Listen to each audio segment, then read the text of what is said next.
Ese mujya mwibuka ijambo Yesu yavuze? Yaravuze ngo bazamenya ko muri abigishwa banjye nimukundana. Nimugira ute? Nimukundana. Rero ntabwo yavuze ngo bazamenya ko munkunda cyangwa se mukunda Imana ari uko mwagiye gusenga, ari uko mwambaye neza ku cyumweru, ari uko mwavuze ijambo ry'Imana cyangwa se ari uko mwubatse urusengero. Oya, ntabwo biriya ari byo bigaragaza ko wowe uri umuntu Imana ishaka. Yaravuze ngo nimukundana. Wari uzi yuko buriya ushobora kuvuga amasengesho 100, ariko umuntu wagize igikorwa cy'urukundo wafashije umuntu umwe gusa, buriya niwe ufite agaciro, niwe Imana iba yemeye, niwe ukoze neza kurenza wa muntu wasenze amasengesho buri munsi asenga, ariko akabona umuntu ntagire urukundo amuha, akanga abantu. Igihe mwakundanye ubwanyu nicyo Imana ishaka. Ese urukundo ufite? Kuko twebwe reka turi mu ishusho y'Imana. Nukunda mugenzi wawe nibwo uzaba ukunze Imana. None wakunda Imana utabona gute kandi ubona umuntu mugenzi wawe, ubona umuntu Imana yaremye? Imana akubwira ngo banza ukunde mugenzi wawe uwo ubona. Kuko erega umuntu ibyo tumeze turi mu ishusho y'Imana, ariko usanga ahandi umuntu nta gaciro afite, abantu bacyari mu moko, kiriya kintu gisa kuriya, uriya muntu afite ubwoko simukunda, uriya muntu gutya na gutya, abantu bakicana bakamarana. Biriya ni ibiki? Ese urukundo Imana ishaka murarukora? Mubanze mukundane mbere y'uko mukora ibindi, mbere yo kujya gusenga. Buriya gusenga urasenga Imana, urayibwira ati Imana mfasha, Imana mpiye, Imana ngira gutya. Banza wigire wowe mbere y'uko usaba Imana ngo nikugire. Banza wowe wigire. Sibyo, Imana yaguhaye ubwenge, iguha n'ubushobozi.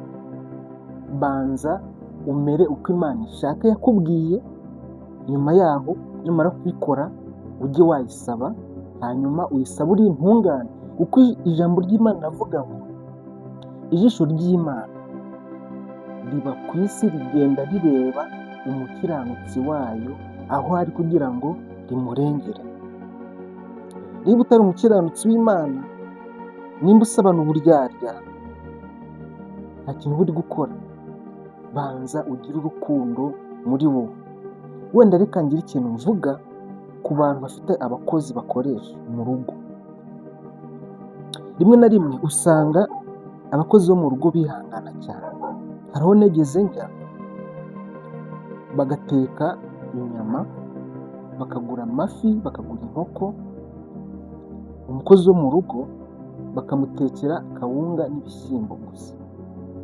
We yirira kawunga n'ibishyimbo, bari inyama, imboga, ibintu byiza, kandi n'uwabitetse ariko ugasanga we bamufata nabi. Rimwe na rimwe ni umuntu nawe arareba, ese umumenyera ubuzima, umumenyera igifu, umwereka ko umukunze. Nyamara hari igihe kizagera usange hari umuntu wanga bosi we, amugezeho akamubwira ngo ese bosi wawe ko ari umuntu mubi, waretse nkaguha amafaranga 100 gusa, hanyuma nkaguriza ikintu uzamuha, hanyuma njye nkaguriza 100. Ubwo ni uburozi, ashaka kumwica bitewe n'uko bagirana amabifu. Sasa umukozi wo mu rugo ufata nabi gutyo, namara kubona ko uri umuntu mubi kuri we, yabonye ko uri umuntu mubi, umufata nabi, nta gaciro umuha, abona ko ufite umutima mubi, icyo gihe nabamuhereza 100 gusa byonyine. Kandi rimwe na rimwe ukwezi ko kuragira we ntumuhemba, umuhembe 40 cyangwa se 30 cyangwa 50. Amaze amezi 3 akora. Mu mezi 3 akoze ugomba kumuhereza wenda 150 by'amezi 3. Hanyuma aravunika, arya nabi, uramutoteza, uramutuka, uzana ibintu byiza mukarya, we ntumuhe, nawe akeneye kubaho. Hanyuma ya mezi 3 amaze akora avunika, ntabwo umuhereje amafaranga ye. Muri amezi 3 umuhaye 20,000 cyangwa se umuhaye 50,000, usigaranye ibindi 100,000. Arongera arakoze, amaze igihe kiri mu nzu yawe ukorera. Urumva ubwo buzima arimo, nabona umuntu umuheza 100,000, ibyo ari byo byose azaba utari umuntu mwiza. Na wa muntu namubwira ngo bose ni umuntu mubi, ndaguhereze amafaranga 100,000, agiye kuyakorera iminsi 2 aba akurangije upfuye. Nakubonamo umuntu bubi, ubunyangamugayo buke n'ubugome, akubonyemo umwana mubi, abonye umuntu mubi, rimwe na rimwe azafata, uzapfa. Kubera iki? Nta rukundo ufite. Umukozi wo mu rugo ugomba kumuha agaciro, niwe muntu wa mbere ugomba guha agaciro, niwe muntu wa mbere ugomba gufata neza, kuko niwe umenya ubuzima bwawe, niwe umenya ubuzima bw'umwana wawe, niwe umenya buri kintu cyose. Akazi akora we ntiwagakora. Muhembere ku gihe, umugaburire neza arye ku buryo wariye, umuhe keya, umurinde kumutuka.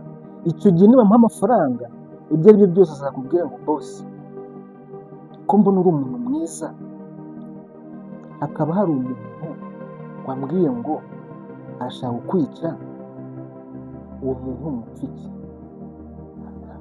Ariko azanamukubwira. Rero icyo gihe icyo ukwiye gukora ni ukumufata neza.